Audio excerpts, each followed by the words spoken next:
আমার মনে হয় যে সম্পর্কে যখন বিশ্বাস ভেঙে যায়, এরপরে যে সম্পর্কটা থাকে পৃথিবীতে এটা কোনো রিলেশনশিপ নয়, এটা হচ্ছে একটা সিচুয়েশনশিপ।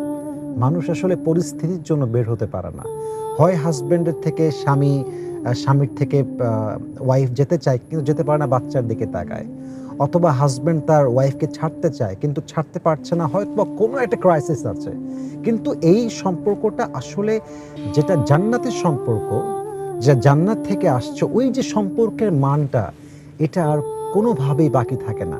আমি মনে করি আপনি যদি গাছের গোড়া কেটে দেন আর গাছে আপনি সারাদিন পানি দেন, গাছের যত্ন করেন, ইট উইল নট ওয়ার্ক। এটা কাজ করবে না, কারণ আপনি মেন গোড়াটাই কেটে দিয়েছেন। বিশ্বাসের মূল ভিত্তি, সম্পর্কের মূল ভিত্তি হচ্ছে বিশ্বাস। এটা হচ্ছে পিলার।